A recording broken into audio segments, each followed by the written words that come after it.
What's going on, guys? This is Jimmy. Hey, this is Rachel. Thank you guys so much for joining Relationship Real Talk. We are excited to be here today. Yes, glad to be back. We took 2 weeks off.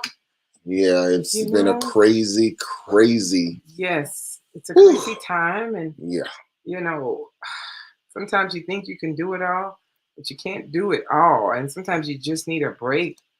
yeah. Um, It's been not only that, but even on a personal level, dealing with families that have been, dealing with issues, illnesses. yes, It's your just family been members. it's been extremely hard Right. emotionally the last few weeks, and it's just good to be back. Yeah, even though we do this show, it's like we really try to be consistent and have been consistent for quite some time. Years. Yeah, years.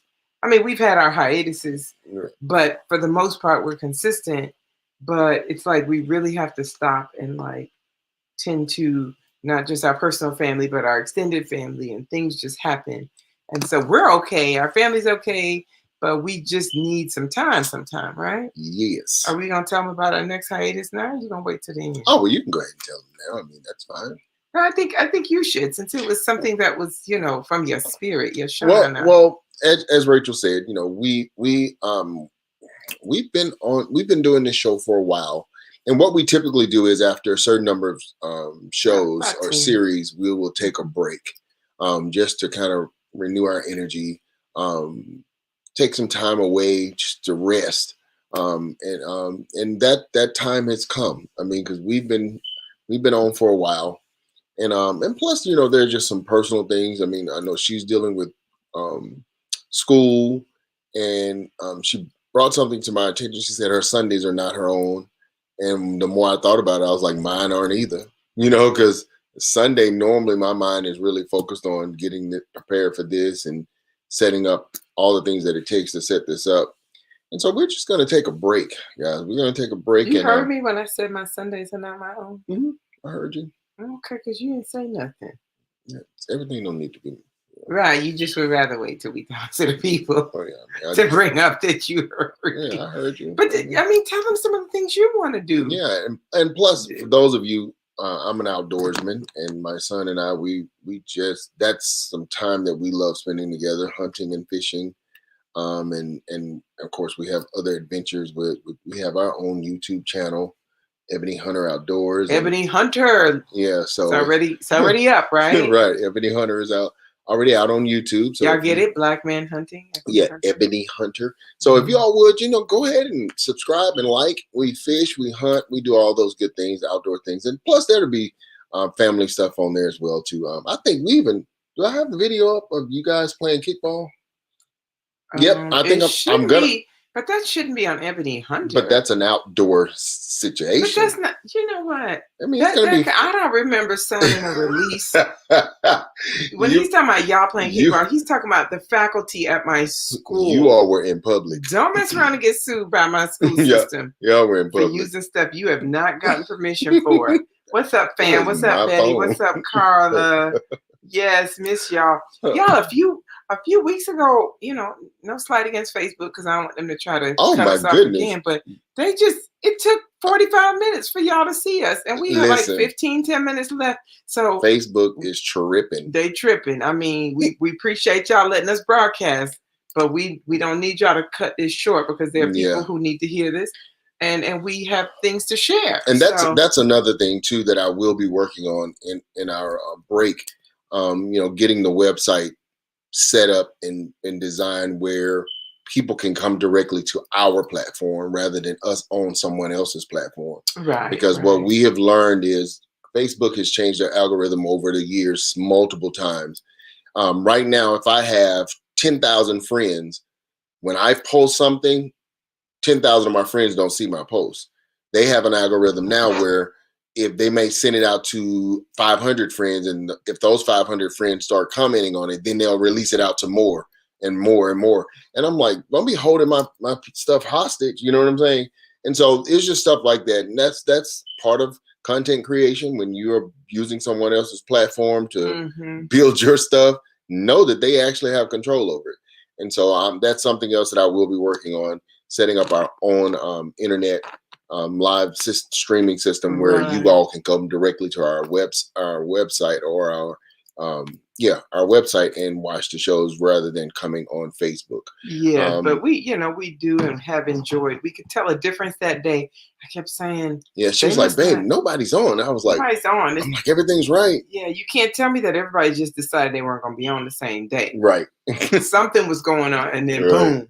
So we thank you guys for joining us. Like I said, we enjoy talking with you. It does, it's a lot of time that goes into preparing for these. So we look forward to our break, and but just happy to be here with you guys, and wish we could just continue to go and go, but life happens. All Well, let's right, get into this show though. But let's get into hey, it. but before we get started, please Share. share. Yeah, just stop right now. We're talking about getting through traumatic experiences together Uh within a oh. relationship. So go ahead and take the time to share. Think about the people that you know, family, friends, co-workers that have been through some traumatic experiences within their relationships or before they got into relationships. Hmm. And go ahead and share with them.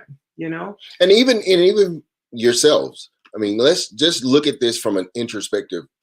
Perspective. You look at it from an introspective point of view. Okay. So we can learn from this as well too, because all of us are dealing with some form of trauma at some point in time, Um, and if we don't properly deal with it, it oh, will carry on to other areas it of our lives will. where it doesn't need to Right. be. Not if, it's just a matter of when and how Right. that will manifest itself. So I think that's a perfect segue into some statistics, and then I'll read our intro, or maybe I should do the intro first. No, I'll give you the statistics.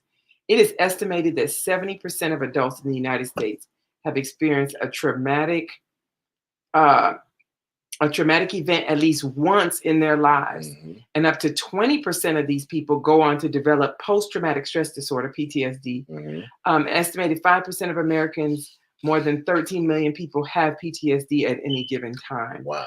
The reason why this topic was so deep to me, I would say it was last year, maybe. Yeah, last year, this time, I went to training.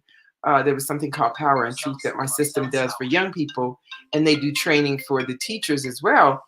And they were talking about what percent of our children experience trauma at a young age. And the percentage, I don't know, I think it was like 30 something percent, but it just seemed like a high number, even, between that young age. I can't remember what the age range was. So, of course, the older you get, the higher the chances of experiencing more trauma or trauma, period. So, that 70% does not surprise me. And, I don't know if you guys had a chance to listen to Pastor Wesley Knight of Restoration Church, but he preached yesterday on mental health. It's a 4-part series he's doing. And it was just some deep stuff he was talking about as it related to, we always say as Christians, too blessed to be stressed. And he kind of broke it down how it really is not biblical to say too blessed to be stressed, because what it does is it puts it out there to make you think that just because you're stressed about something, or just because you're going through something, that means possibly you're not blessed, that God can't not bless you, or you don't have a relationship with God, Or you don't have faith. or you don't have faith. Hmm. And I just thought it was such a wonderful perspective. And he just gave the connection to, Jesus when he was in the Garden of Gethsemane and he needed his boys. Like, 3 of y'all, come on. I mean, I believe in God. I know who my father is. Can y'all pray with me? Pray with me. Hold me down, basically, was what he was saying. Can this cup pass from me? But not my will, thy will, but I'm struggling. And sometimes we try to wear this Christian face of Invincibility. yeah, invincibility, and we're afraid to be vulnerable. Right. But it ends up really affecting us, because everything we do, because things are not quite right, everything we do is a pathological response. And I just thought that whole thing was powerful. If you have a chance on Facebook, Restoration Church, you got to go hear that. It was powerful, especially in these times. But let me just go ahead and give you guys our intro here. How do you know if you're carrying past trauma into your current relationship? Unfortunately, dysfunction in relationships are quite common. Although we move through the relationships, have you truly freed yourself from the effects of the trauma that occurred from those past relationships? So today, we're going to talk about how do you identify behaviors that surface as a result of past trauma, and how do you get through it as a couple. We're going to talk about it from two perspectives. The perspective of past trauma from another relationship, carrying it into your current relationship, or trauma within your relationship, and how you're going to get through that. Let me give you the definition of trauma. And of course, we know there's physical trauma, but this definition is in relation to psychologically. An experience that produces psychological injury or pain, the psychological injury so caused. So basically, something has happened psychologically that has had a lasting effect on an individual. It's not something that's just passing. It's caused an injury or it's caused pain. But as we talk about this, and babe, I didn't want to, I didn't know if you want to step in and say anything. I know I've been introing and doing some stuff. You go ahead. What? You had nothing to say? It's not that. I mean, you're on the roll, so you go ahead. No. I was just introducing this thing, baby. I was just setting the sail on the ship. Now the wind is blowing. All right. So, what can prior relationship trauma do to a current relationship? Let me hear from some of you guys. What are some of the things that you think a prior relationship that you've had trauma, what is it going to do to your current relationship? I mean, we think about some things in general. You can drop that, but think specifically. What are some things? And you don't have to say it's you. You know, you don't have to. It's totally up to you what you want to be transparent about or not. But we just want to have this conversation because we feel like it's healthy. You were going to say something, maybe? Well, yeah, you know, and the true. I'm glad you read those statistics because, unfortunately, especially in our community, in the Black community, we often want to pretend as if mental health is not an issue in our community. That's right. Or in our families. You know, we don't like to address certain things. We don't understand, or we try to refuse to understand how certain pain, certain events can have a lasting effect on people. Divorces, deaths, breakups, you know, all of those things can affect certain people more than they affect others. Right. And just because you didn't have it wasn't a major impact on you doesn't mean that it doesn't have a major impact on someone else. And we have to be very, very mindful that all of us don't deal with stress the same way. And here's what's so deep about what you just said. He says, you know, not everybody, it doesn't have a major impact. Here's the funny thing about the mind and the way it works. Sometimes you don't even realize there you go. The impact that it's had on you, or that it actually did have a major impact on you until you have been triggered. Right. You know, by an experience, by other trauma, whatever the case may be. And then you find yourself, I've heard people doing it before, like, why is this affecting me the way it is? Right. Because, you know, the way your mind works, sometimes you push things back into your... Or they ask that question, or they make the statement, I don't know why I did that. I don't know why I did that. Because sometimes you push your stuff into your subconscious. And let me just say this, the science teacher is coming out of me here. But what I love about the human body is that it wants you to survive. Like, whatever's going on, it seeks to give you a safe place. So that whole survival of the fittest is not just extrinsic, but it's intrinsic. So if your body temperature is too high, you're going to sweat so that you can cool off. You know, if it's too low, you're going to shiver so you can warm up. So your brain, your mind is the same way. Sometimes there are things that happen that are way too much that you're like, whoop, can't handle this. So it suppresses it and it pushes it back. And many times you never know when that thing comes to the surface. Right. So that's why mental health to me should not be just something that you do because you've gone through something. Right. Now, I do recommend it definitely if you've gone through something traumatic. But I think mental health should just be like physical health. Well, you go to the doctor on a regular. We go to the dentist. At least we should be on a regular. Well, mental health, honestly, for those, and when we say mental health, we're not necessarily talking about you've been diagnosed with a certain mental illness. Right. That is one area of mental health. However, mental health is also learning how to deal with stressful situations. If you don't know how to properly deal with stressful situations, you can have a mental health issue. That's right. It can be, you can create one. It can become clinical. Right. Yes. One of the most common is oh my goodness, it just slipped my mind. My thought just What's left that? me.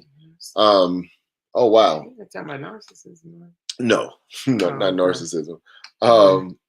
Oh my goodness, bipolarism. Okay. That is normally triggered by stress. And I'm like, wow, when you read how, a lot of people are dealing with certain things because of stress.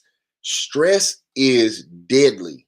And Yeah. we have to really, really learn how To to channel it to and to process it. to to not only channel it, but learn how to process it where it doesn't affect you internally. Like, because everybody's going to have stressors. Yeah. You understand what I'm saying? We're Mhm. all going to face stressors. And some people, depending on what your job is, you may be dealing with stress on a day-to-day basis. Amen. But if we don't know how to properly, like you said, channel it or handle it or just put it in its proper place, Mhm. it can overtake us. It can overtake you. Yeah, it can overtake you, and you're not even aware that you're overtaking it Yeah. until, like Rachel said, until you're triggered. Something happens, Something and you happens. just snap, and everybody looking like, "Oh my God, what was that? Where Right. did that And come we from?" live in a time now, let's go ahead and honor the time that we're in now, where I think most people who can manage stress and pretty much manage it pretty effectively, um, when there's so many things coming at you at one time, like with this pandemic, and some people feel unsettled about our current political culture, our current the social climate that's going on. There are so many things that are compounded that can start to make people feel uneasy, and that uneasiness makes you more vulnerable to the impact of the stress. Because Right. I remember, younger, learning about stress. There's bad stress and there's good stress, stress. Sometimes there's stress that can help motivate you to do some things. But then when it gets to a point where that stress, and even with your body, you start to release those not cholesterol. Well, it causes cholesterol buildup in your all that stuff. right? Yeah. I can't remember the actual name of the subgroup. That's just scientists in me. But yes, it can start to become very unhealthy, and stress can kill you. But yes, you're exactly right, Betty. Some of the things that past trauma can do is bring on anger issues. That's it. Issues that weren't even can't even be connected to anything that's necessarily happening in your current relationship, or it could be connected to something, but not the level of anger. Right, or shall I say, it could be an indirect connection. Right. You follow what I'm saying? Because what is happening in your life could actually make you angry, but not to the level that you're at. Right. And that could be something just stemming from the past. And have you ever seen somebody going, "Oh wow, they went from 0 to 100"? I've seen it. Whoa, and so that, not saying that what happened wasn't warranted of being angry, but sometimes the level of anger can go to it's deeper than just that moment, and it was never dealt with, right? So when it's not dealt with, you end up projecting it or when resolved onto that situation. Right. Yeah. So yes, that's definitely one of those, Betty. Fears about trusting a new partner. Sometimes we can't even love or experience the type of relationship we want to the degree that we could, because of what has happened in the past. And now you don't want to trust, because last time I trusted, this is what happened. And I'll never forget what a counselor told me, and it really freed me. He just said, because I was like, oh, I'm just so tired. Every time I trust, this is going to happen, or I trust that's going to happen. And this person said this, and this is not what happened. He looked at me and he said, there's nothing wrong with trusting when you're in it. And you're talking about, let's say you're in a relationship where you're married to that person. That means you're trying to spend the rest of your life with them. And you're, in essence, trying to trust them as well as you want to be trusted. He said there was nothing wrong with you trusting. It was what the person did with the trust that you gave them. And so what they did was they proved themselves not worthy of your trust. And so, of course, then you got to unpack that. And where do you go from there? But that is a huge deal. And I'm glad he said that, because had he not said that, I would have started questioning. And I'm not saying there are not times where you don't have to sit back and say, am I ignoring some things that should have been a little bit more obvious? I shouldn't have trusted to begin with. But it just in general, it didn't allow me to carry that baggage of, I will no longer trust because there must be something wrong with me as it relates to my ability to trust. I think trusting is a healthy thing. However, you do have to look for certain things. Patterns. Patterns of behavior. Yes. And that trust may have been there, but then the trust is broken. Yeah, trust is normally not the enemy. It's who you choose to trust. Now that can be where the issue may lie. Right. You know what I'm saying? Because if you see that you have a pattern of, you have the same type woman or guys, right? And okay, so but let's say you're in that relationship, and there's certain things that have taken place. Excuse me.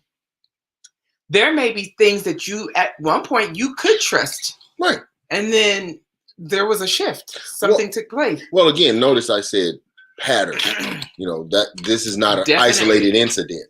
But again, we're all taking a gamble, right? When we're dealing with someone in trust. You're exactly That's just right. a fact. I mean, and so it's a risk, and it is a calculated risk, and hopefully, when you're choosing the people that you're dealing with based on principles, your risks are greatly diminished. Right. But what's funny about risks are, you can't control what the other person does. Definitely.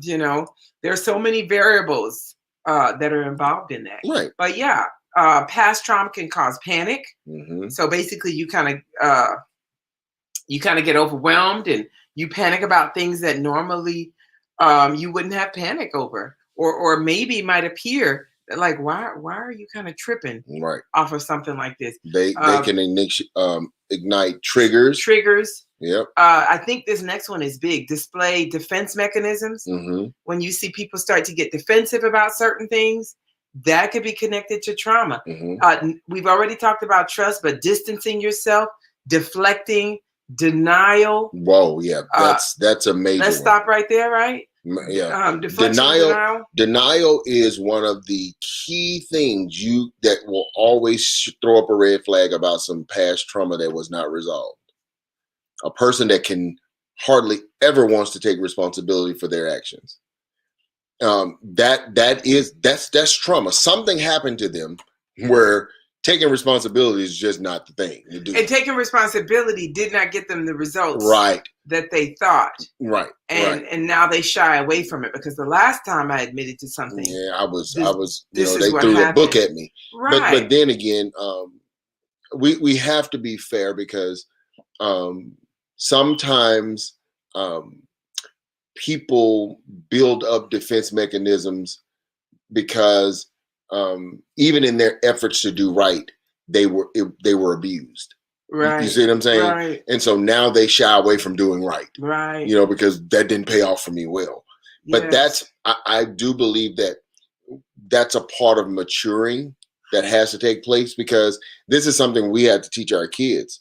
Just because you do right or you tell the truth doesn't mean you're not going to get in trouble. Right. Doesn't mean because you're not gonna deal with the consequences. Right, because if you did wrong in the first place, there's a consequence that's coming with that. And it's really up to the other person on the receiving end to whether they're going to grant you grace or not, right? And what that's going to look like, right? But it doesn't exempt you from the consequence, which is with sequence. This is what's going to come next. That's right. Of what happened, but yes, that's a biggie. Betty, you also mentioned resentment. Yes. I mean, when I tell you, the mind is a powerful thing of how you can start to build up resentment and not even know it until it manifests its ugly little head. Like, wow, who knew that I was holding on to that thing that I need to let go of? But and here's the crazy part about resentment. Typically, when we think of resentment, we're focused on an individual or a group of people. Sometimes the resentment can be toward certain behaviors. You know what I'm saying? Like, you could met them for the first time. If they act like somebody else that you didn't like, you have a visceral response to it. That's right. That's right. and that's attached to that resentment piece. That's a good one. I'm glad you said that, because the same thing could go with this last one I was going to mention: controlling or dominating behaviors. Sometimes those controlling or dominating behaviors, you could be in a situation where you could have been in a relationship or something where whether it be you had your guard down and that person took advantage, and now you become sensitized to what happened, and now you try to control the narrative or try to control that person or control the situation, because it's like, I won't ever let this happen again, right? And over my dead body will this happen again. And as a result, you start to project that dominance and that controlling behavior. And see, people normally think of control from the victim standpoint, somebody that's controlling over someone else, but they never really understand the pathology of the victim now becoming controlling, right? Because they're trying to handle their atmosphere now. I will never let someone else do that to me, and so now they become the very thing that they resented. Right. And they can also start to falsely accuse someone of being controlling because they don't want to feel like they're not in total control of every decision that they make. But you know what? It's so funny what you just said, because it just revealed something else. Dare I say, and I wouldn't say it's in 100% of cases, but dare I say this: individuals who who express controlling or dominating behaviors, the very fact that you have to express that is indicative of there is something you in your life, within yourself, or whatever your circumstances are, that made you feel like, or makes you feel like, you're not in control. Think about it. Why would someone need to control or have the desire to dominate if at some point they didn't themselves feel like they did not have control over something? So that's not even just an exception. I think that happens quite a bit to individuals, whether it be you want to control your future, and I'm not going to let anybody get in the way of that. You're going to control your money. I'm not going to get in the way of that. Whatever it is, your feelings, I got to protect them, so I got to control. There are so many different things that evolve. And let me just say this, and I meant to say it earlier when we were talking about getting help. Black people, we have a history, rightly so. When you look at our history from 400 years ago, we were thrust into a situation that we didn't ask to be thrust in. We were enslaved. We were in a situation where we could not trust.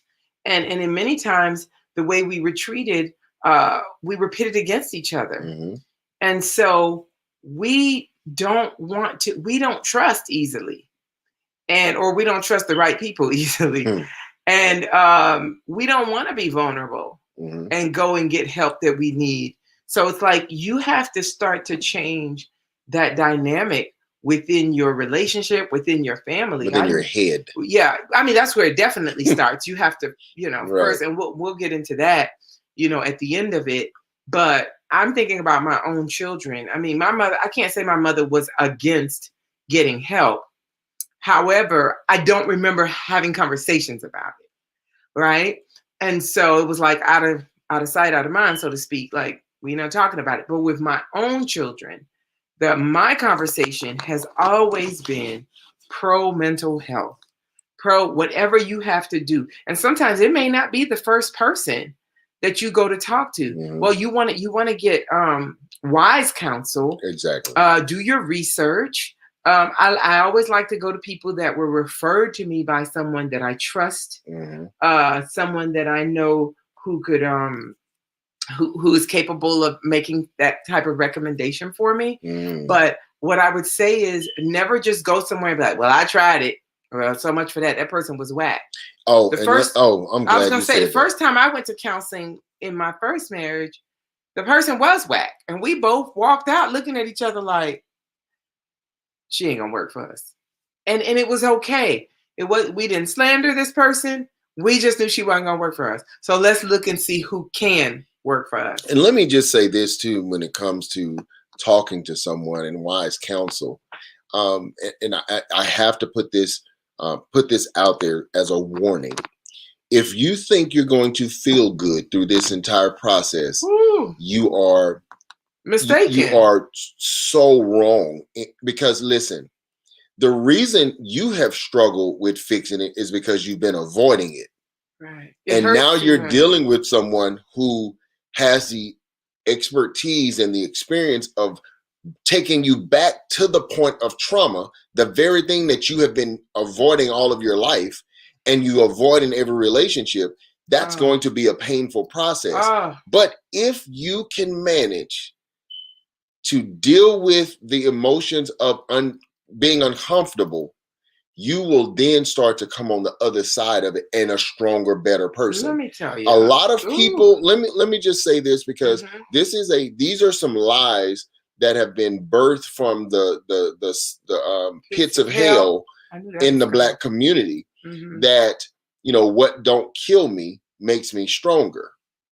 Right. Well, I mean, there's a part of that that's missing. It may not kill you, but it can make you super dysfunctional if you haven't gotten it resolved. And in essence, weaken you. Right, and you're more weak than you think. Your Wow. mouth says you're strong. You may have a strong presentation, but you're not strong.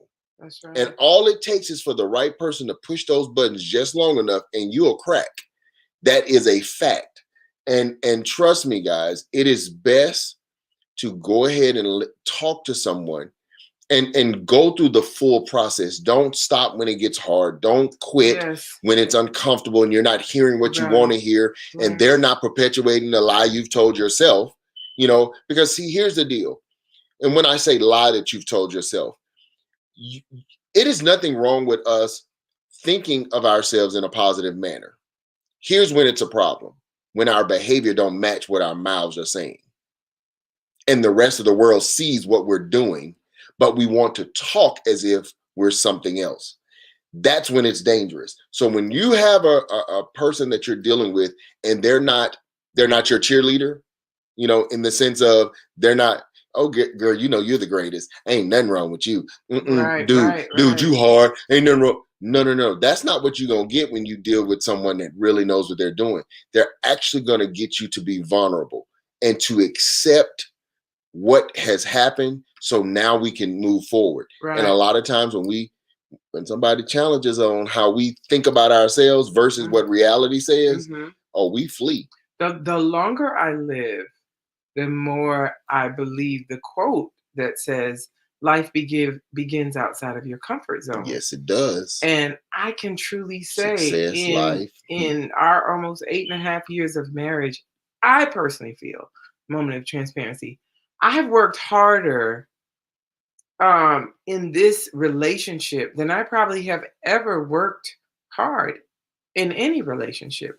And when I say that, I mean that in a good way, in that it wasn't that I took other relationships for granted. It's just that I'm starting to see things from a different perspective. And I guess I always say, being married is a salvific process. And when you think about refining your character and getting it to the point where, that's what you're taking to the kingdom. God willing, I make it there. Me and my family and my husband, um, going through that process, wouldn't God use the person closest to you to help with that refining process? Or do you think we're just going to be like, oh, well, I'm good. I'm doing good. I'm living my best life. I'm posting all these pictures and I'm feeling really good about myself. And God is saying, hold up now. Hold up now. Your stuff still stank too. Your stuff stank. Your stuff stank. Your stuff stank. And I need you to work on that stank. Right. And so, I mean, for lack of better terminology, I just realized that at the end of the day, building your character is what's most important.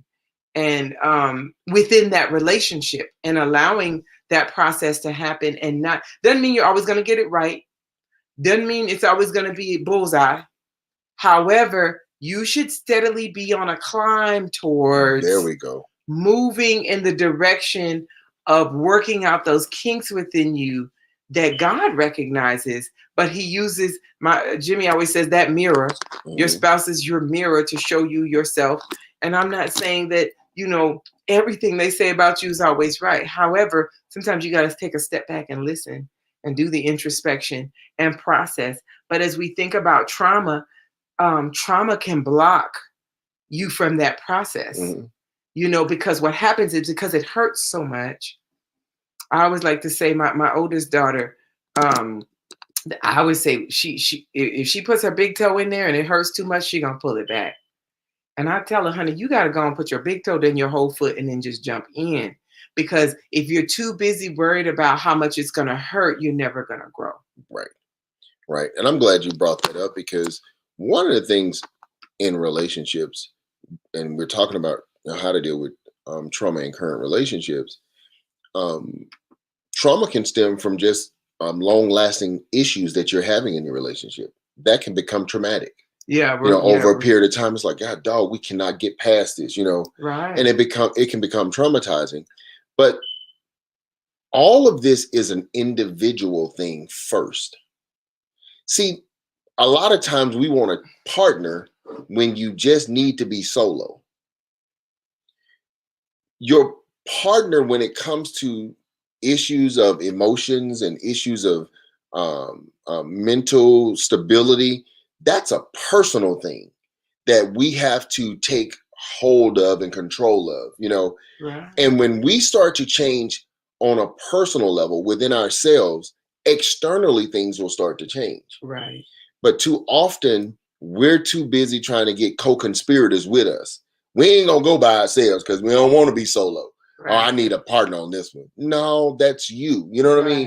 Right. You Right. have to go take your lumps and bumps and find out that you're not as great as you keep telling yourself That's you right. are. That's And right. once you do that and you deal with that level of loss and depression, because you're gonna go through all that, You're gonna go because through it. you're gonna be like, dog, I thought I was better than that. I Right. mean, you could be. You can You get might better go than through that. some stages of Right. grief. Yeah, you can get better, but stop acting like you're better now when you're not. And There's just empirical evidence realizing, saying that it's yeah, not. just realizing the need for the work. Exactly. I think that's the biggie. Oh my You goodness. may not always get it right, but at least be in a mindset of, because I do think that sometimes when people get together, we talk about being whole in the sense of understanding it's on a continuum. Yes. It's not necessarily a destination, but a journey.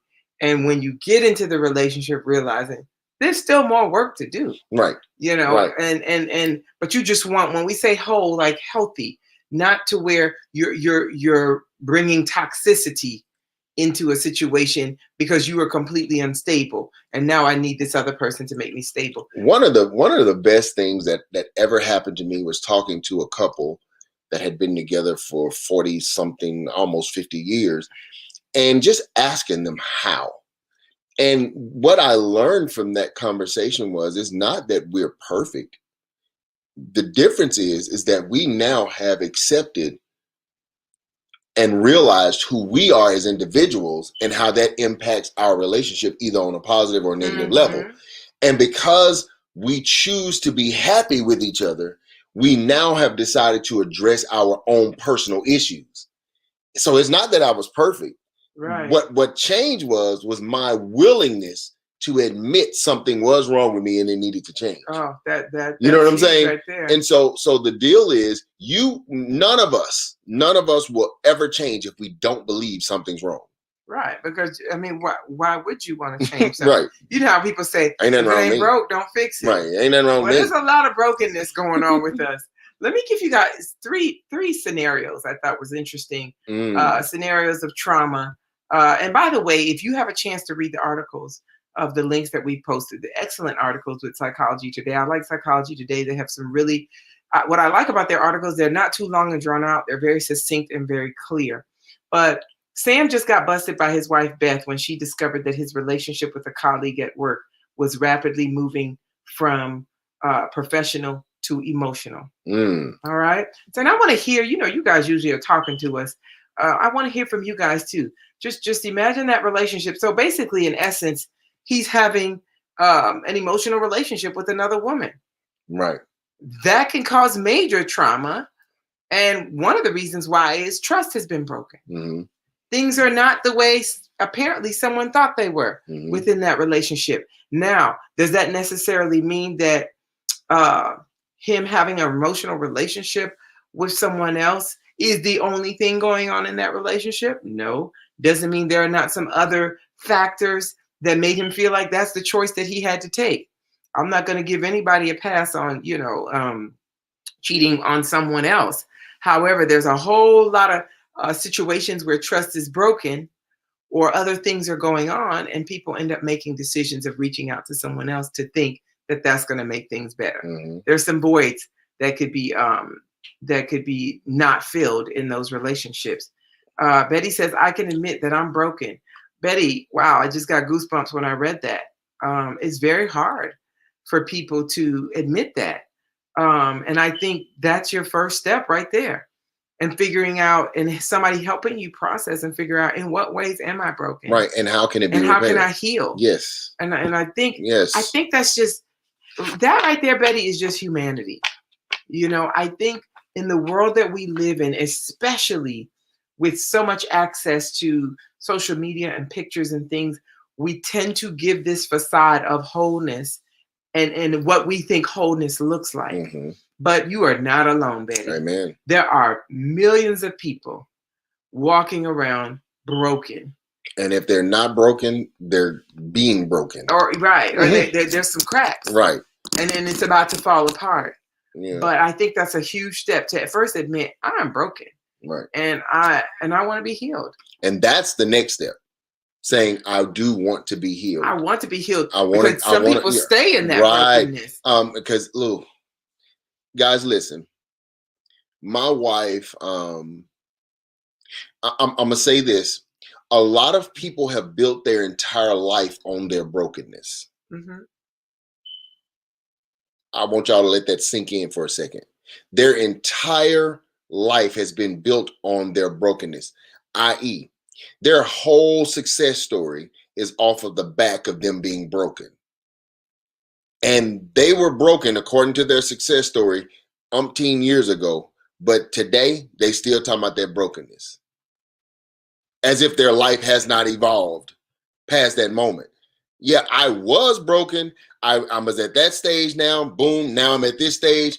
I'm no longer talking about the broken no more, unless I'm still broken. Well, let's clarify this one thing. There are people that use that. That's actually something that they use to help the people who are in a broken place. No. That's not what I'm saying. Yeah, I know. That's not what I'm saying. Just making that clarification for the people that are listening. There are people who talk about their brokenness in the realm of, this is where I was, and this is where I am. And if you are here, you can do this too. Right. And get out of this brokenness. I just wanted to put that out there. Right. That, that's not what you're talking about. No, that's not what I'm talking about. Yeah. Right. But I mean, because all of us have a testimony. That's right. Right. That's and there's a difference between it being a testimony is you actually talking about a situation that you experienced and that you've overcome. You've gotten through the test. You passed the test. Right. Yeah. But a lot of times people are not talking about a testimony. They're talking about an experience. They're talking about the test. I'm still dealing with it though. You know what I'm saying? Right. And so, I mean, that's, and I guess a good funny, I guess you can call it funny, example would be a crackhead talking about they no longer a crackhead, but everybody know they still smoking crack. I mean, come on now. Well, that's not being authentic. Well, that's lying. Well, here's the deal. You know how people binge? And see, a crackhead is a person we think that just smokes crack all the time. Well, some of them advance. They could go months without crack. And then some set them off, and then they go on a binge. Right. But while they off of it, they're giving their testimony. Well, that's what I'm saying. They're not being authentic, and they really thinking that they've convinced themselves that they're okay. Yep. Let me give y'all another scenario. Jen got drunk at a party, lit into Ben in front of everyone, making a scene and humiliating him. Humiliation can cause trauma. And the question is, what's going on in that situation that, because, a lot of people like to say it was the alcohol. All the alcohol does is exacerbate what's already there. Thank you. it magnifies What it. do they say? It So lowers your it inhibitions. lowers your inhibitions to Yeah. where you're gonna say what you're feeling anyway. The That's last what I one was is thinking. Harry and Chris got into another huge fight about Chris's parents, but this time Harry actually slapped Chris. Uh-oh, trauma. And Hmm. in each of these situations, scenarios of trauma, that could be happening currently in a relationship, whether it was the emotional infidelity, humiliating someone, or putting your hands on someone. And unfortunately, in a lot of relationships, oh, let me just talk to the women just for a second. And the only reason why I'm talking to the women, I'm not saying men don't do this or can't do this, but I do know a lot of women do this. Sometimes you give it a pass because, oh my gosh, we've, everybody knew about our relationship. Everybody knows I got married. We've spent so much money on the wedding.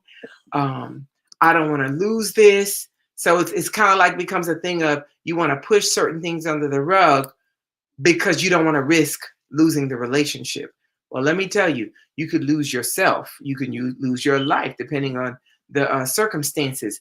Nothing is going to be fixed if you don't start to peel back the layers as to how you got there. Hmm. How did we get here? And we're going to talk about. But look at this comment Betty said. Betty said it can also drive someone to do harm. That's right. Listen, and I'm glad you started out with your example, because let me just say this.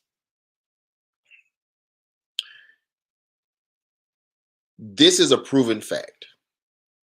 Women have the ability to say things that hurt deeper, that hurts as much as a physical touch. That's fact. In most cases, women gonna win the war of words. So this is something that I've always told people in general, both males and females. Women, you cannot say stuff that you know is gonna cut deep and then try to control the response. Men, it is not wise for you to stay with a woman who cuts deep and you already feeling like you're gonna lose control. Yes. Both of y'all have a responsibility. You know what I'm saying? Yeah, I agree with Don't you. put your hands on her, but I wouldn't suggest you would stay there and tolerate that either. Right. Because the deal is we all have. I don't like when people create scenarios but then try to control the consequence. Right. You can't. I mean, of course, you can't do that. You can't say all I said was so he didn't have to do or she didn't have to do. No, you don't have that responsibility. I do believe that. I'm going to agree with you that women can say things that can like really hurt a man, but I'm also going to say men can say things that can hurt women. And the whole thing about the war of words is we do have that gift to be able to, and I think that's just physiologically the way we were made, being able to, I mean, we remember things, we're able to pull things in, we're able to make connections very, very quickly. That's just something that the way we were made. However, I do think at the end of the day, everybody is responsible for the way you show up when there is a disagreement, the way you show up when there is conflict. Like, you have a responsibility that is not attached to your partner's responsibility. Right. Each responsibility is independent of the other. Yes. And let me tell you something. That right there, that piece right there is a hard pill to swallow. Because that's what maturity looks like. Yep. Immaturity, which we have all been guilty of. Immaturity. No, both of our hands are up. Oh, okay. Baby, I'm like, you see how you automatically said what you should have been like, yeah, Rachel, I have been immature. Right. But the minute you said, well, you got to raise my hand, we have all been immature.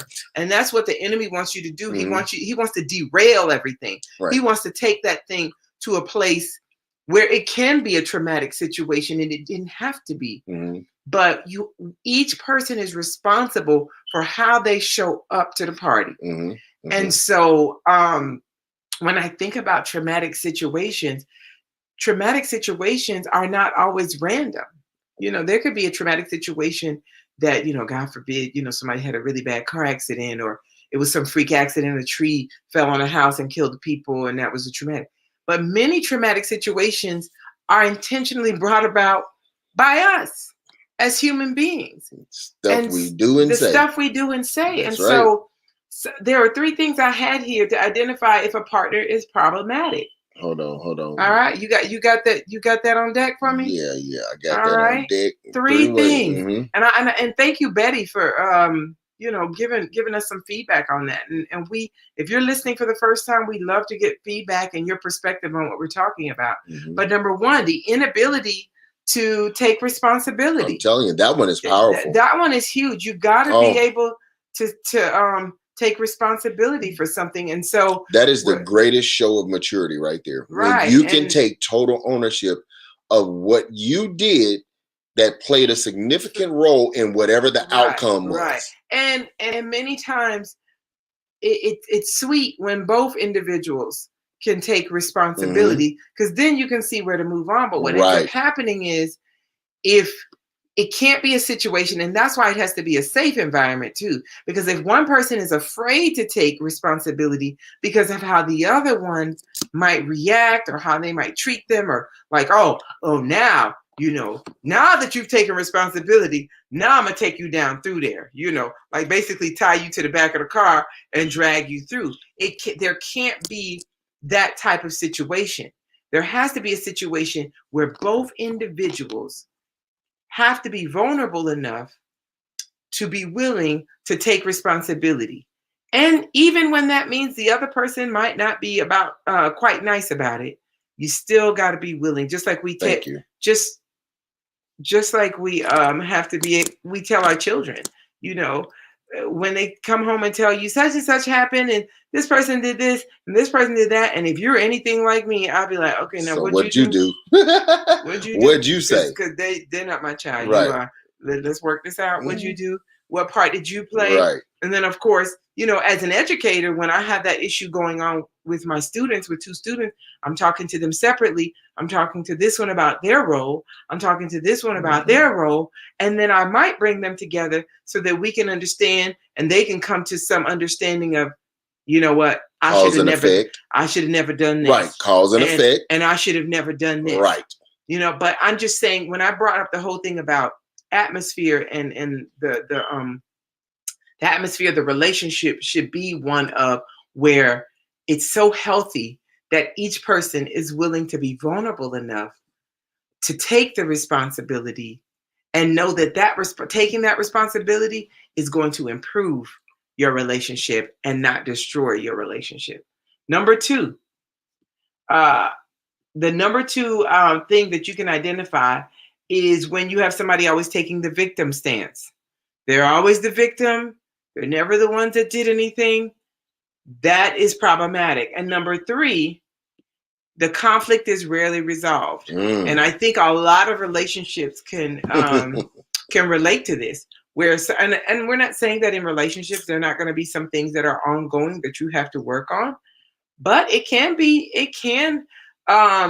eventually cause some trauma depending on what that looks like and what that is. Well, the key word was work on. Yeah, if you're constantly having that conflict, and it's rarely you rarely have resolution. That goes back to something Betty said.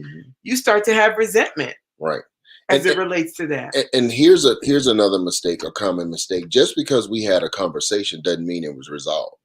Right. Resolution normally comes in a change of behavior.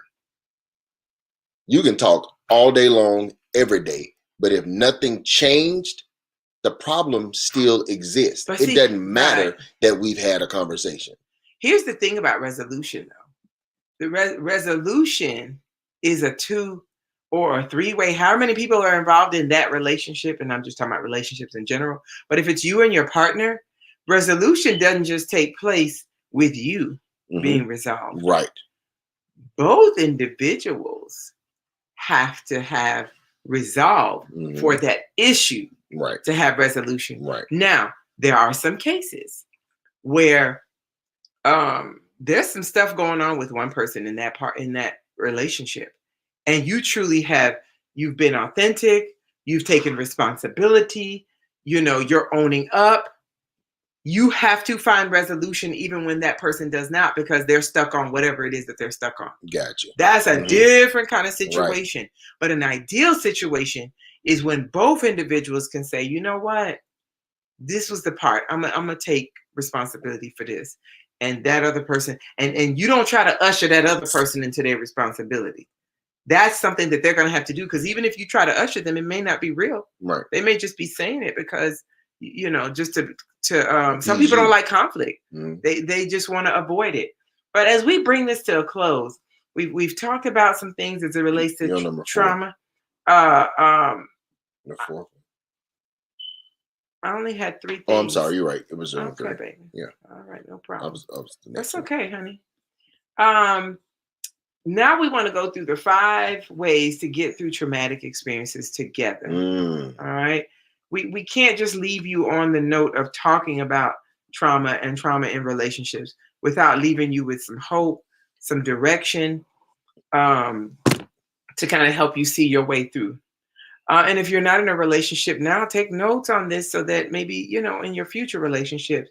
Well, I'm glad you said that. If you're not in a relationship, take the time now to deal with the things that kept coming up in your previous relationships. Right.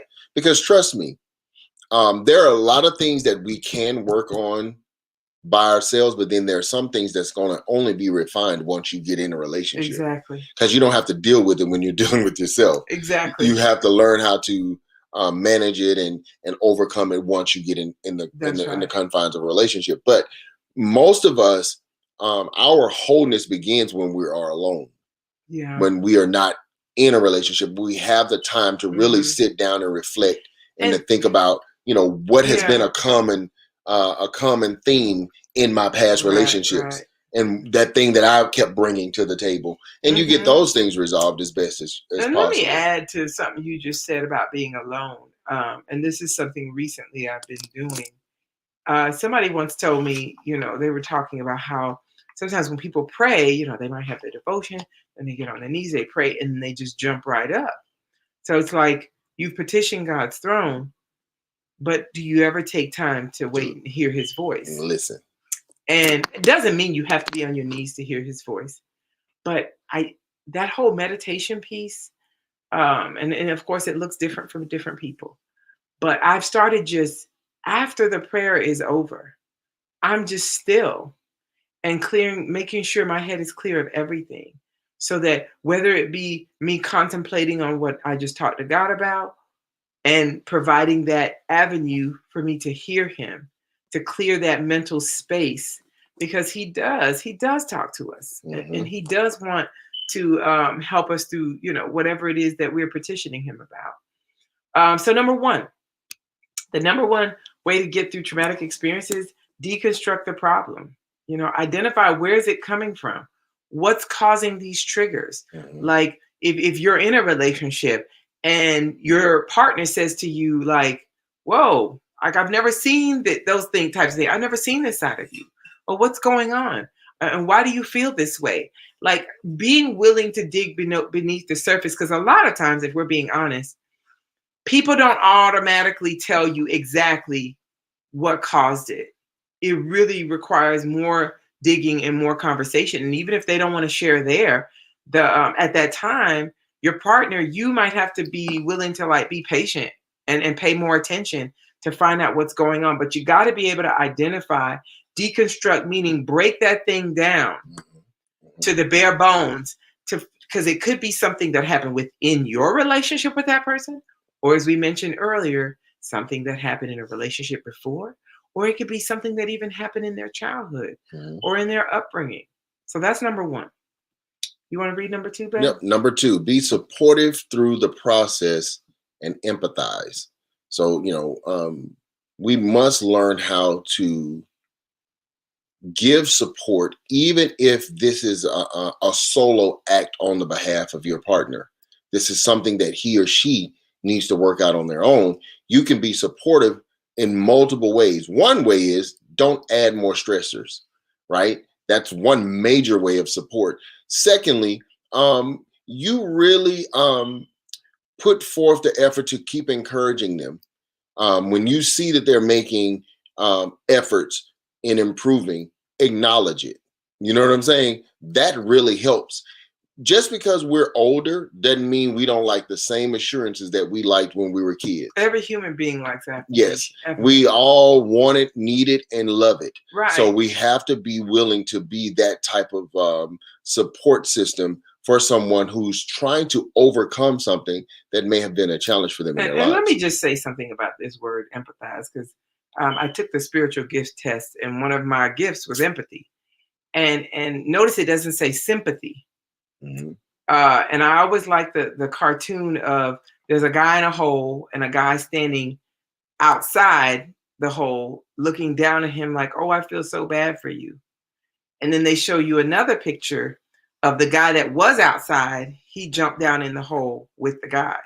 And so the first picture said sympathy, the second picture said empathy. So we don't necessarily have to physically jump in a hole with someone. But what it was trying to say is when you sympathize, you're feeling sorry for them, you're feeling bad. But when you are empathizing, you are putting yourself or trying to put yourself in the place that that person is by listening with your heart and not trying to correct things, but literally just being in that space with them at that time. And that's what that support looks like. And typically, empathy promotes action. Sympathy doesn't.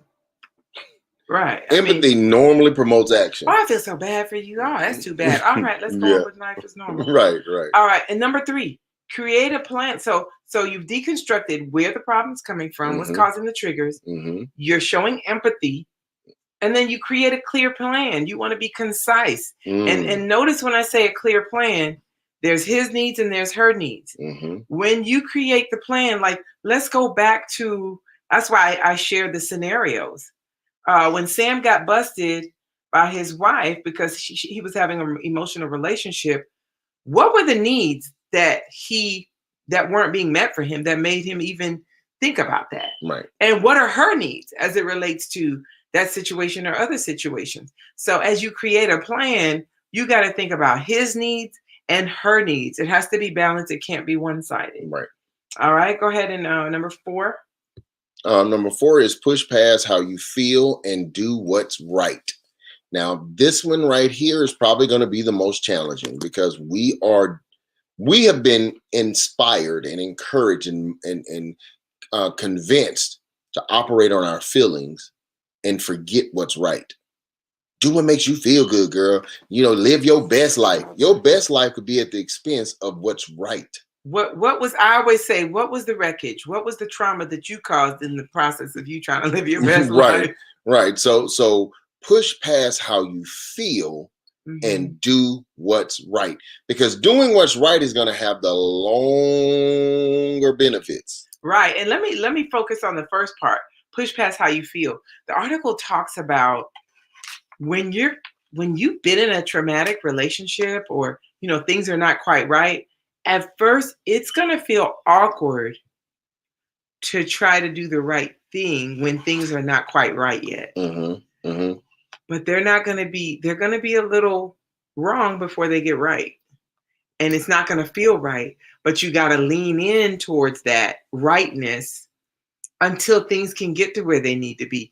Because guess what? If you stay in that place, you're going to stay in that place. But I'm going to go back to something you said earlier. The deal is for us as individuals to do what's right, because guess what? When it all is over and the judgment day comes, God's not going to ask you, what did Jimmy do? That's right. And he ain't going to ask me what Rachel did. That's right. He's going to say, how did you respond to it? Right. That's right. And we have to be mindful of that one fact. It is my responsibility at all times to try my best to do what's right. We each have to take responsibility. In spite of how I may feel in that moment. In spite of how warranted I may have to feel the way that I feel, doing what's right is the key. And to be honest with you, the more and more we do these shows, I realize why God wants us to humble ourselves. Oh my goodness. Y'all, just think about that word for a second. Humble yourself.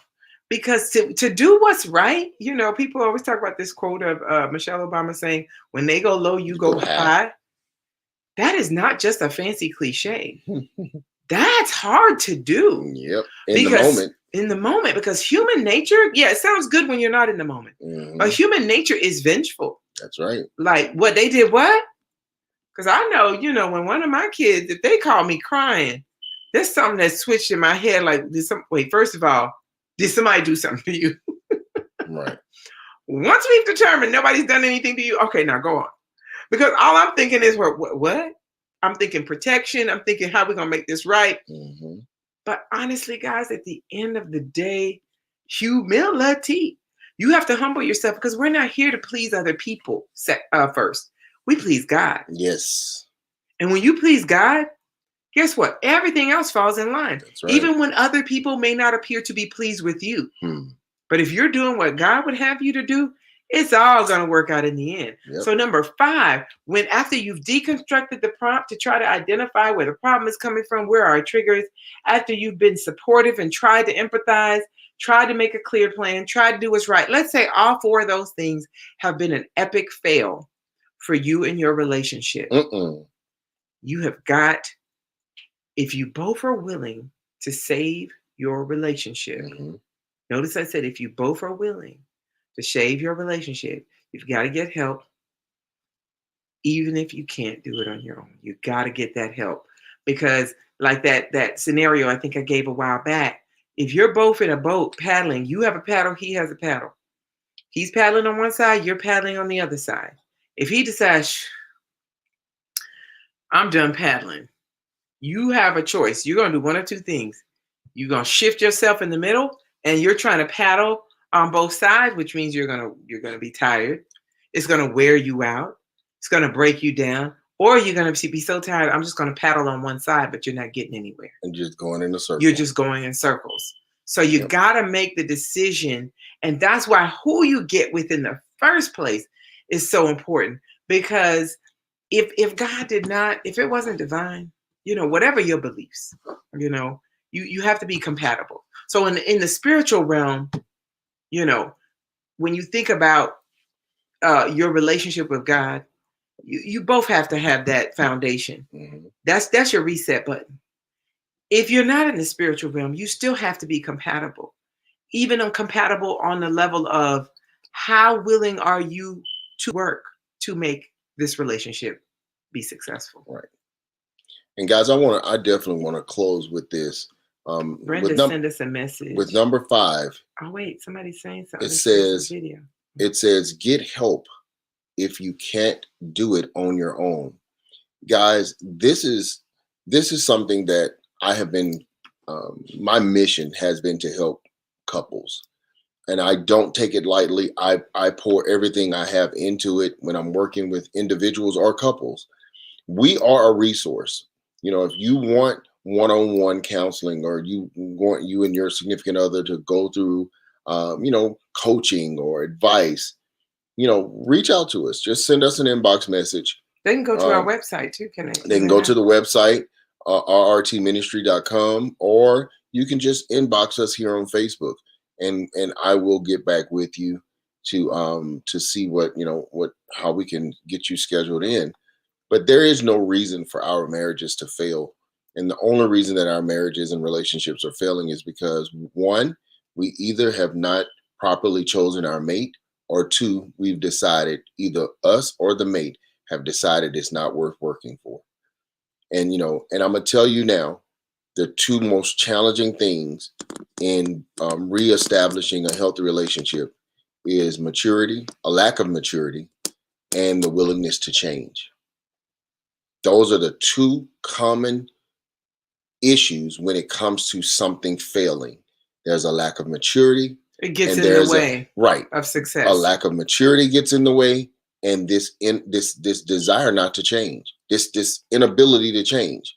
We cannot move forward if we plan on staying the same, especially when we realize where we are, there are problems. It's not right. It's not working. So why would I choose to stay the same if I'm saying that I want a successful relationship? So guys, again, we thank you all so much for joining us on Relationship Real Do Talk. we know when we're going to be back so they can know when to look for us? Yeah, we'll put that out there at some point. Well, listen, we're not going to just totally be gone. Yeah. There will be some tips or something like that. When's your season over?